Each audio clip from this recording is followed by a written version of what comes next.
All right, today we're going to do something a little different. We're going to travel back in time, way back to ancient Babylon. This was a city of gold, and it turns out a whole lot of wisdom. We're going to unlock financial secrets that are just as powerful today as they were thousands of years ago, all by digging into George S. Clason's classic, The Richest Man in Babylon. So this whole story starts way back in 1926. And what's wild is, this wasn't even a book at first. It was actually a series of simple pamphlets. Banks and insurance companies would hand out these little stories, these parables set in Babylon, to teach people the basics of saving and building wealth. And they were so good, so powerful, that they eventually became this inspirational classic that people are still reading today. And that's really the big question here, isn't it? I mean, think about it. The Babylonians built the wealthiest city of the ancient world in the middle of a desert. They had almost no natural resources. They literally turned sand into paradise. So what on earth did they understand about money that maybe, just maybe, we've forgotten? To get the answer, we have to go right into the heart of the city itself. Because the secret of Babylon isn't just about towering walls and piles of gold. It's about the everyday struggles of its people. People who were dealing with a problem that sounds incredibly familiar. You have to picture Babylon. It was a city of total extremes. On one hand, you had these massive, towering palace walls and golden chariots rolling down the streets. But right next to all that dazzling wealth, you had simple homes, unclean alleys, and barefoot beggars. It was the richest city in the world, but for most people living there, all that wealth felt a million miles away. And this is where we meet our main guy, Bansir, a chariot builder. Now, he's a skilled craftsman. He works hard every single day. But his wallet, his purse, as he calls it, is always empty. And man, that feeling is timeless, isn't it? Seeing all this wealth around you, working your tail off, and still having nothing to show for it. That frustration is the real start of our story. So, totally fed up, Bansir and his buddy Kobe have this aha moment. They realize they've spent their whole lives working, but they've never actually gone out and sought wealth. So they decide to go talk to the one person who seems to have figured it all out, their old friend Arkad, a guy who started as a poor scribe and somehow became the richest man in all of Babylon. And when they finally get to Arkad, he tells them something that just blows their minds. His incredible fortune wasn't built on some crazy luck or special talent. Nope, it was built on one single piece of advice he got when he was young. This is rule number 1, the foundation for everything. You have to pay yourself first. So what was this huge secret, this life-altering advice? It all came down to a single, simple fraction. 1/10. That's it. This one little number was the key that unlocked the entire road to wealth for him. This is the absolute core of it all, and it's a total game changer. Think about it. We pay the grocer, we pay our landlord, we pay for our clothes, we pay literally everyone else before we even think about paying ourselves. The secret is to flip that completely on its head. Before a single coin goes anywhere else, you take at least 1/10 of everything you earn and you put it aside. That part is yours to keep. It's such a simple flip in your thinking, right? Don't save what's left after you spend what's left after you save. That 10% is the seed that's going to grow into your tree of wealth. And the craziest part for Arcade, he found out he could live just fine on the other 90%. He said he barely even noticed it was gone. Okay, so you've started saving. Your purse is getting fatter. Awesome. But that's just step 1. Just piling up gold coins in a chest isn't going to make you wealthy.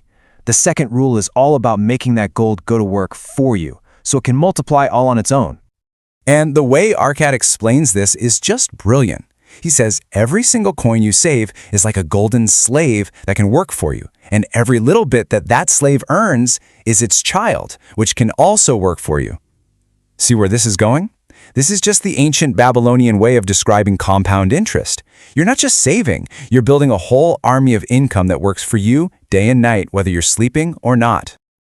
But of course, with investment comes risk. And Arkad, well, he learned this lesson the hard way. He was so excited to put his first year's worth of savings to work that he made a huge mistake. He gave it all to a guy named Asmer, a brickmaker who was going on a trip to buy rare jewels. Sounded like a fantastic plan.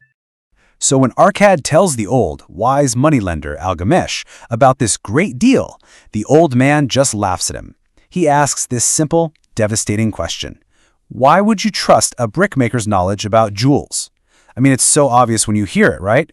You wouldn't ask a musician for financial advice, would you? And you guessed it, it was a total disaster. The brickmaker got scammed and came back with a bunch of worthless pieces of glass. Arkad's entire year of savings, gone, just like that. It was a painful lesson, for sure, but probably the most valuable one he ever learned. So the lesson here is crystal clear, and it's some of the best investing advice you'll ever hear.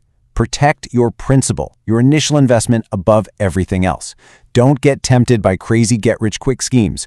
Always get advice from people who actually know what they're doing with money. A small, safe return is way better than a huge risk that could wipe you out completely. All right, so you're paying yourself first, check. You're investing wisely, check.